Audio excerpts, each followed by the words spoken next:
आज की इस वीडियो में हम डिस्कस करेंगे कि आफिया सिद्दीकी को इस हालत तक पहुंचाने में कौन कौन लोग शामिल थे और आफिया सिद्दीकी ने ऐसा क्या किया था कि पूरी दुनिया की नंबर 1 वांटेड लिस्ट में आफिया सिद्दीकी का नाम आ गया। ये एक ऐसी दास्तान है जो आपके रोंगटे खड़े कर देगी। आफिया सिद्दीकी FBI की टॉप लिस्ट पे थी। आज ये सच कहने का वक्त आ चुका है। सबसे पहले मैं आपको ये बता दूं कि आफिया सिद्दीकी हालिया 100 साल तारीख की सबसे ज़हीन तरीन खातून थी। उन जितना दिमाग शायद ही किसी के पास हो और यही वजह बनी उनके तमाम मामलात की। 2 मार्च 1972 को आफिया सिद्दीकी कराची में पैदा हुई। एक बात याद रखिएगा कि आफिया सिद्दीकी न्यूरो साइंटिस्ट थी। आफिया सिद्दीकी ने अमरीकी रिसर्च यूनिवर्सिटी MIT से तालीम हासिल की।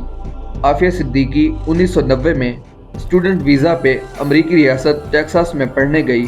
आफिया सिद्दीकी का एक भाई अमरीका में पहले ही मौजूद था जो आर्किटेक्चर पढ़ रहा था। आफिया सिद्दीकी को न फिल्मों का शौक़ था और न ही म्यूज़िक का। उन्हें सिर्फ शौक़ था एक पढ़ाई और दूसरा दीन इस्लाम का प्रचार। आफिया सिद्दीकी ने 1992 में $5000 अमरीकी का अवार्ड जीता। 1995 में आफिया सिद्दीकी की शादी रेडियोलॉजिस्ट अमजद मोहम्मद खान से हुई जो बाद में CIA का बहुत बड़ा मोहरा बन गया। उसने CIA के एजेंडे पे सारा खेल खेला। आफिया सिद्दीकी के 3 बच्चे हैं। मोहम्मद अहमद जो 1996 में पैदा हुआ और उनकी बेटी मरियम बिनते मोहम्मद और तीसरा बेटा सुलेमान पैदा हुआ जिसकी पैदाइश 2002 में हुई। अब शुरू होती है असल कहानी। आफिया सिद्दीकी एक न्यूरो साइंटिस्ट थी। उसकी रिसर्च इतनी ज़बरदस्त थी कि आज के अमरीकी साइंटिस्ट वो रिसर्च तैयार ना कर सकें। अमरीका को ये पता था ये पाकिस्तानी होने के साथ साथ इस्लाम के साथ बहुत गहरा ताल्लुक़ रखती है और उनकी ये रिसर्च बायोलॉजिकल वेपन्स के काम आ सकती है। आफिया सिद्दीकी अमरीका की अफ़गानिस्तान के ख़िलाफ़ जंग के ख़िलाफ़ थी। अमरीका ने बहुत कोशिश की कि आफिया यहूदी ज़ायनिस्ट के एजेंडे पे काम करें, लेकिन मुसलमान होने के नाते आफिया ने इस पर मुकम्मल इनकार कर दिया। बस यहीं से कहानी शुरू होती है। आफिया सिद्दीकी की 2002 में अपने खावंद से तलाक हो गई। FBI ने आफिया सिद्दीकी को कहा आप हमारे लिए काम करें।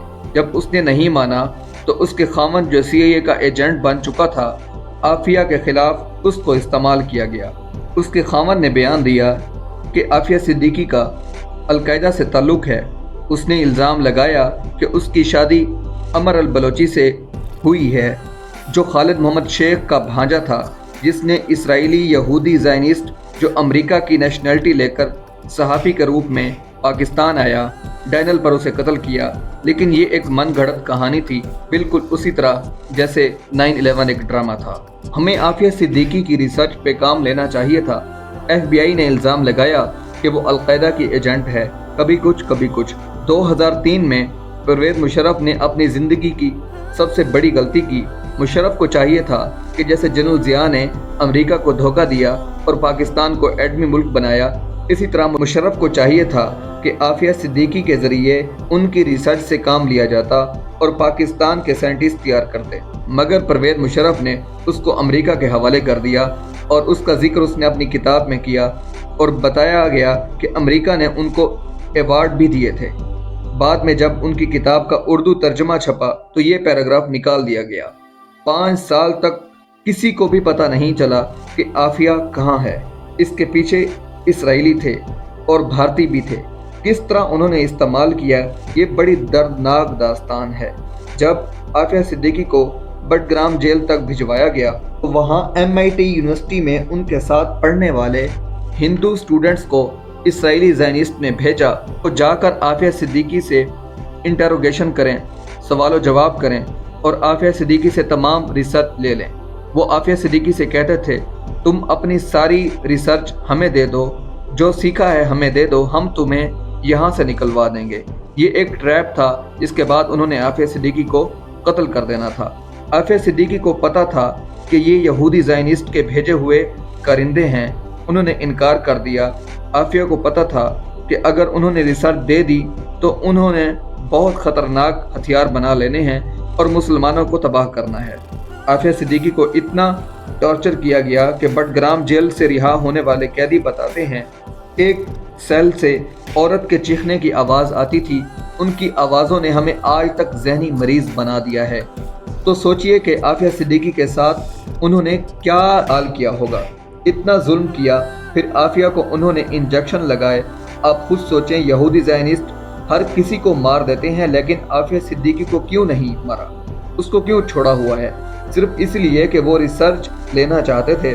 انہوں نے ایسے انجیکشن لگانے کی کوشش کی کہ وہ اپنی ریسرچ بھول جائے اور وہ ذہنی مریض بن گئی۔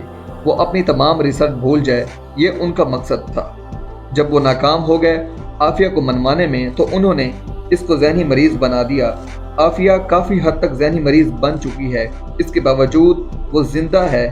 یہ تھی عافیہ صدیقی کی اصل حقیقت۔ ایک عورت نے ساری زندگی ظلم جبر میں گزار دیے، لیکن وہ ریسرچ نہیں دی جس سے مسلمانوں کو خطرہ ہو سکتا تھا۔ مزید اس طرح کی ویڈیوز دیکھنے کے لیے ہمارے چینل کو سبسکرائب کر دیں۔